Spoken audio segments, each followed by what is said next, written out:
Now let's go ahead and focus on our next task, which is withdrawing with insufficient balance results in penalty. All right, so this means that if your bank account has less money, like maybe the balance is $500, and you try to withdraw $600, then it will be a penalty. Okay, so let's go back over here. And we're in the same situation as the depositing using transfer fee charges a fee, because penalty can be anything, right? I mean, penalty can be like 2%, penalty can be 3%, penalty can be 10%, whatever, on the amount that is not available. So if you have $500, you try to take out 600, then the penalty should be applied on that $100 because that is the withdrawn amount. So we shouldn't really be writing the name or the percentage because that can change. And if you're in a scenario where those things are actually changing, then maybe we shouldn't write that name. All right. And it has like good side and bad side. I think if you write the name, then if it changes, then you'll have to change the test name. So that can be considered good or bad, but it's kind of like depends on how you look at it. So I'm going to name my function withdrawing with insufficient balance results in penalty. Okay, that's it. I'm not going to mention that the penalty will be like 2% or 3% because it can change. Tomorrow it can be 2.5 or 2.1%. Next, I'm going to go ahead and create the bank account. And I'm going to say bank account.withdraw. Okay, and when I withdraw the amount, now we don't really have a withdraw function anyways, and it will be withdraw. So just like deposit type, we will have a withdraw type and withdrawing using check, but it doesn't really matter if you withdraw using check or ATM or whatever transfer, the penalty will be the same. And our expectation is that the bank balance, account.balance, it will be 490. So the penalty has already been applied. Okay, so there's a $100 difference. So the bank balance will come out to be 490. Now, how did we come up with that price 490? Well, that will be the penalty, like a 10% penalty or something. But you can have like a different penalties also, but we're just charging 10%. Now, if I try to build this, it's not really going to work because the bank account does not really have any function called withdraw. And that's the test it's now telling us that, hey, maybe we should create a withdraw function. So let's go ahead and do that. I'm going to go ahead and create a function called withdraw. The amount, I'm going to pass in double. It will be withdraw type, which will be, we'll just call it withdraw type. All right. There is no such thing as withdraw type, but that's pretty easy because we can just go ahead and add those things. So I can just go ahead. And right now we only may have one withdraw type, but like check, but you can add more cases if you want to. Okay. All right. So now we are withdrawing and we need to calculate the fee. All right. So let's go ahead and calculate the fee. I'm going to say overdraft amount. Well, how much you are over. So amount minus balance. So we have amount minus balance over here. And this can be, in this case, I guess we are assuming that if the amount that you're trying to withdraw is greater than the balance, right? So if it's greater than the balance, then we can do amount minus balance. So this is going to give us the overdraft amount, the amount that you are withdrawing which you don't have, and that is going to allow us to do the penalty. And I'm going to go ahead and say over here penalty percentage, and they can say 0.10, 10%. And now we can actually go ahead and calculate the penalty. And penalty will be the overdraft amount multiplied by the penalty percentage. So that will be the penalty. And once we have that, we can actually go ahead and subtract it, the penalty, from the balance itself. So that can be our kind of like a first draft of the withdraw function. And if I go ahead and build it,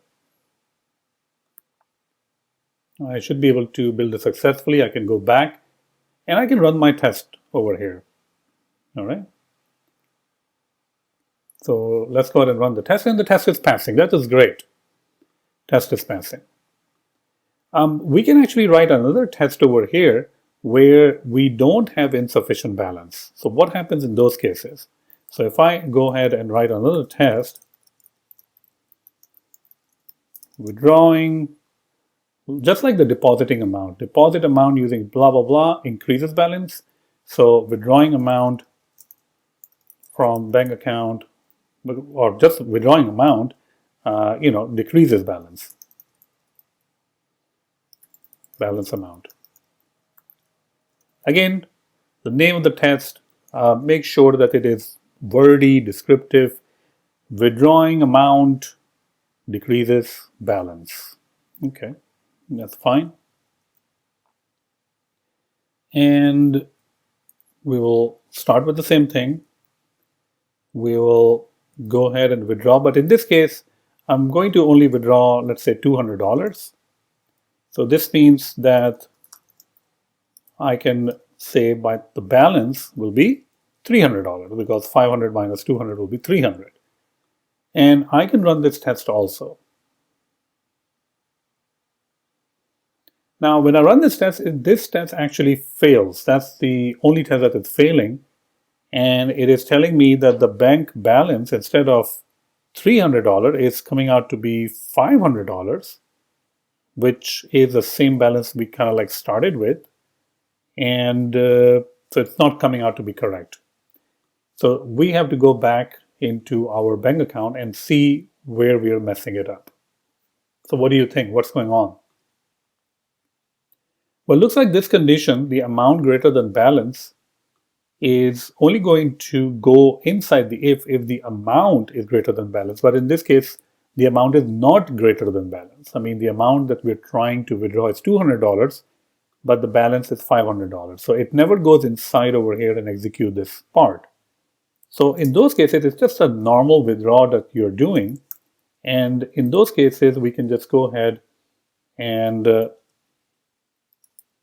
we don't really have any penalty in this case. We'll just say amount. Whatever the amount is, just go ahead and kind of like subtract from it.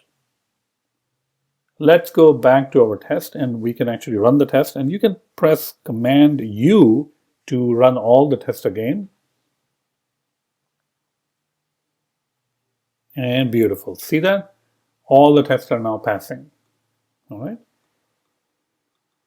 So it's very important to test different cases.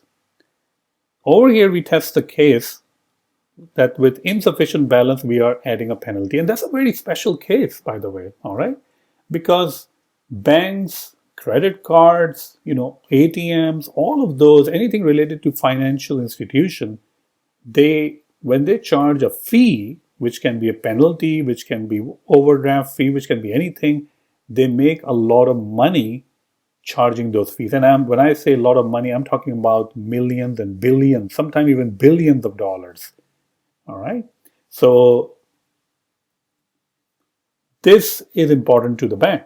I mean, these kind of tests, if they are charging a penalty, and they want to make sure they are charging the penalty, they want to make sure of that, because that is part of their revenue. And how do we know that's part of the revenue? Well, that's where your knowledge of domain comes into play. Most of the developers, they don't really understand the domain. They don't know the domain, but that is their opportunity to learn the domain from a domain expert. Now, domain expert may not be the person who is, well-versed in programming or coder, but domain expert will know about the domain. Like, okay, what happens when a penalty is charged? Is it like if you withdraw insufficient balance like 2 times, it's okay, but the third time then we're going to charge? So all of these rules, domain experts knows about those rules, and it's so important to learn about these domain rules. All right. Okay, so this test is also good, and let's try to see what other tests we have. So we are done with this test. Now the other test that we have to write, and we're going to write it in the next lecture, is whenever you deposit, the amount is added to the transaction history.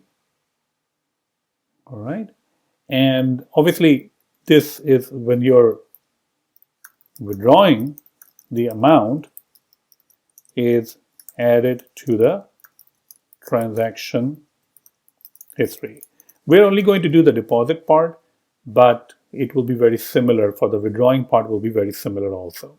All right. So this is what we're going to cover in the next lecture.